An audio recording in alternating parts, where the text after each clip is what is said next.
What's up, everybody? A lot of stuff went down this weekend. If you're a NASCAR fan and you were paying attention to everything happening in Nashville, the Nashville Super Speedway, a lot of stuff. A lot of people, just straight losing it and wrecking. A lot of chaos in the Xfinity race, some good racing.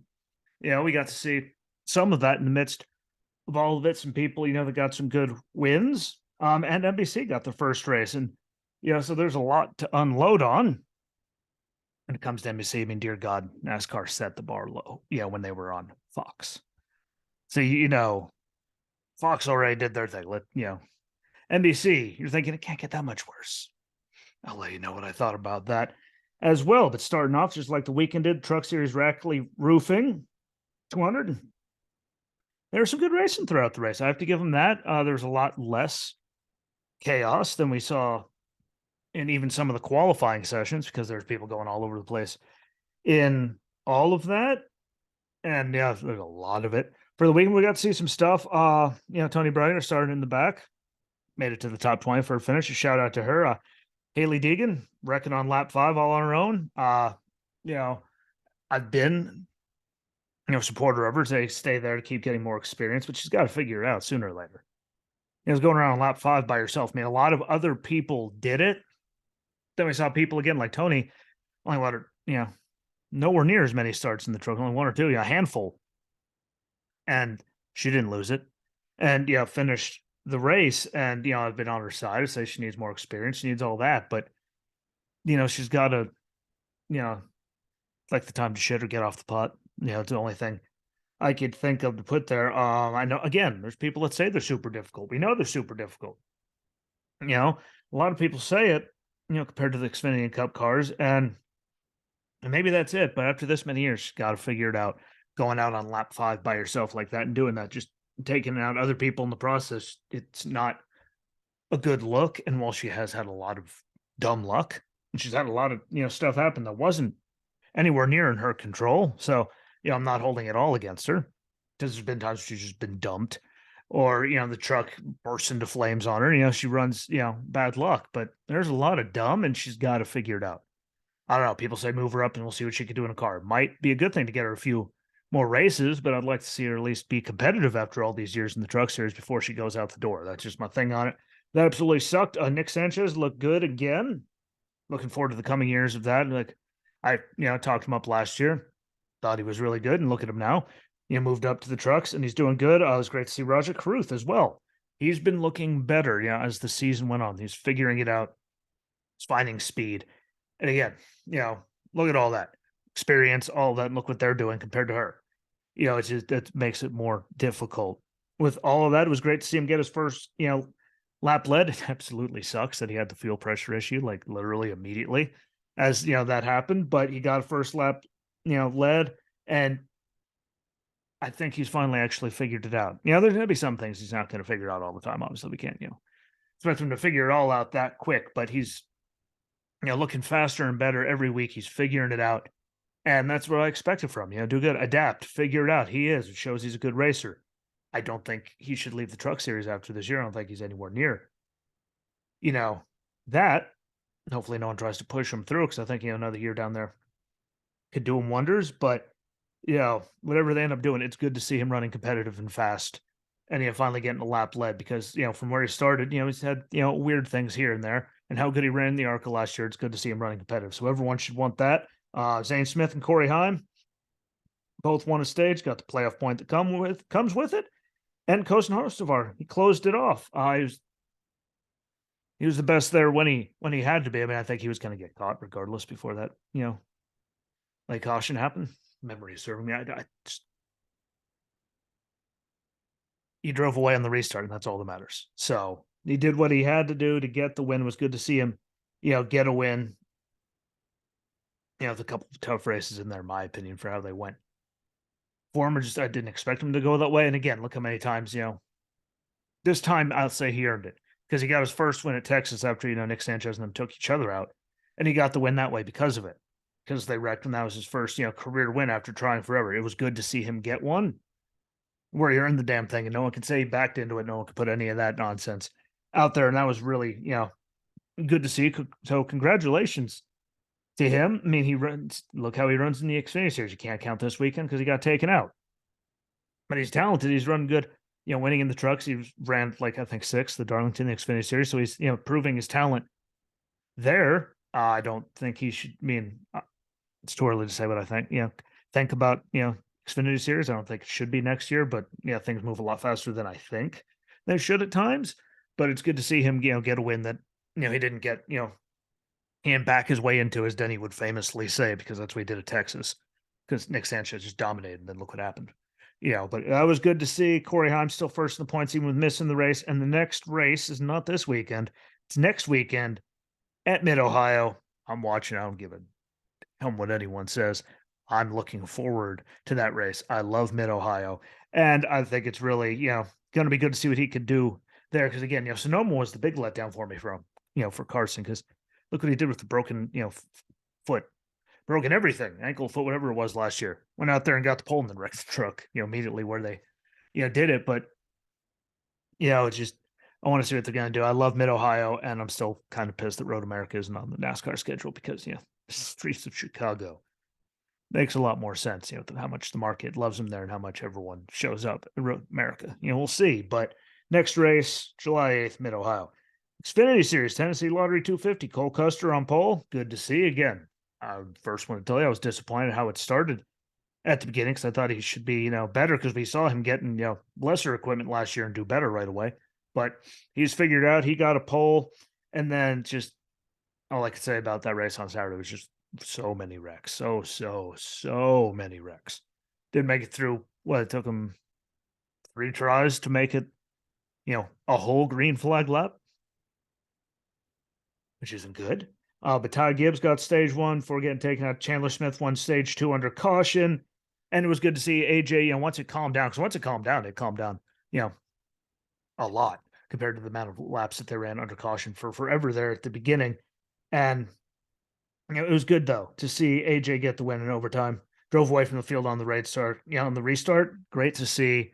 He deserved it. He's earned it. It's good to see him happy. He goes in there to run these things because they say very honestly, AJ will let us know where the car's actually at, so they learn.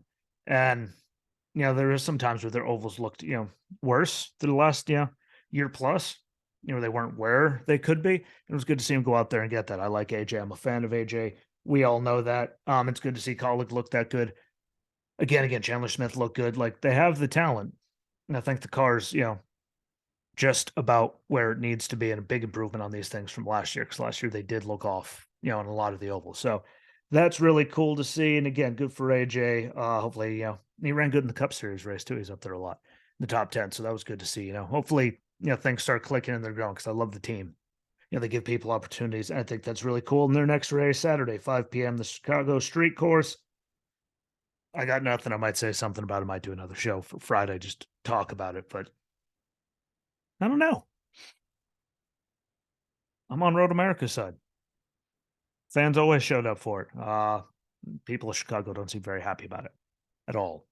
But, a lot of them at least, are complaints and all kinds of stuff. We'll see how it works. I don't have a lot of faith that's going to be good. I mean, I'm sure it'll put on something, but I don't know. I just thought they're going to do a street course. They probably could have done it in a million other places. I just don't like the idea of it. But time will tell. I could be wrong. And then to get to the Cup Series, Ally 400, again, much less chaos. Good racing, but not really like any cautions or any slowdowns, my stage stuff, which, has let people run away. But there were people that look good. And again, product of the new car, the way they have it built. There's not much sheet metal damage causing tires to blow out, which causes, it's just the way it is. It's more durable. Everyone's in the same thing, and there's all of that. But, we did learn some things. It was good to see Ross Chastain get himself his first career pole and the first for Trackhouse. I can't believe that just for how they've, ran. Now that's their first, but that's really cool to see. Reddick won stage one, got that playoff point. Hamlin got the second stage. And I'm okay with that. When you're doing good, no matter how big of a dick you are, and I've been agreeing with Denny way too much lately. It's kind of scary. No, I'm not dying or sick. It's just weird. But, seeing him get it, Toyotas look good. And, compared to where they were, earlier, as I know I've talked trash about them, it looks like they've and figure it out more and more, which, whenever we see them in trouble for some reason by the end of the year, they're right there. Uh, and I thought that Tyler going to 23-11 was going to be a big, help for them. Yeah, I mean, if you're going to lose Kurt, Tyler's not a bad, you know, pickup to fill that seat. But yeah, they look better. So, no argument there. No one can, no matter how much you don't like them. It did suck though to see, Tyler lose that tire. It's going to cost, those guys, pit crew members. And we'll see how deep they are with that kind of stuff. I'm sure they have. I think they do their own pit team. So I'm sure they have someone there to do it, just to see how they work because the suspensions are coming and guaranteed. And it really did suck, by the way, to see Kevin Harvick, lose that tire running fourth because he was fast. He was getting through the field. He was driving through, proving you can, even with people playing games with the air, he was getting through it as good as one could with all of that. 61 to go, losing that tire, and that, killed a really good run that he had going. And again, with where Stuart Haas has been, like, it's always good to see any of them up there. But, Kevin in his last year, it sucks to see his last trip there. Even though it's not like he's, Cup Series has had a lot of runs there, but it sucks to see it go down with a flat tire like that. But at least he didn't wreck the car. And he looked good, which is good for Stuart Haas because, again, we go the last couple of races of 2020 through pretty much, most of 2021, part of last year, even they didn't look as good. So it was just good to see them having a good race from somebody. I think everyone needs to figure it out more. But time will tell. And congratulations to Ross Chastain getting the win. It hurt my head that they mentioned, that he did it clean without causing any chaos. They mentioned it so much that, it hurt my head, believe it or not. I mean, there's a lot of races where he runs clean without just running people over. It does happen. You don't have to say it ad nauseum and hurt my brain because it didn't do anything to you. We get it. We all see when he chastains people. It's an adjective across the whole entire sport, getting chastained. But he doesn't do it all the time. He doesn't do it every race. So it's good to see him get a win with that, but one of them is a plate track. So, I mean, everyone just, one wrong little move by that much can cause chaos. So good to see him get it. I just wish they wouldn't have done that. There's a lot of commercials, through it all, which hurt my head. I mean, a lot of commercials. There's nothing you can do about that. I really wished it was better, but than that, I think they can clean that up. Because again, I mean, who wants to watch that many commercials? I mean, it's like watching stuff on Fox or then watching like WWE Raw and USA where there's a commercial like every 8 seconds, it seems. Yeah, I wish they would do better, at that. But overall, I didn't catch as many slips as a lot of people did. Granted, I watched it back later.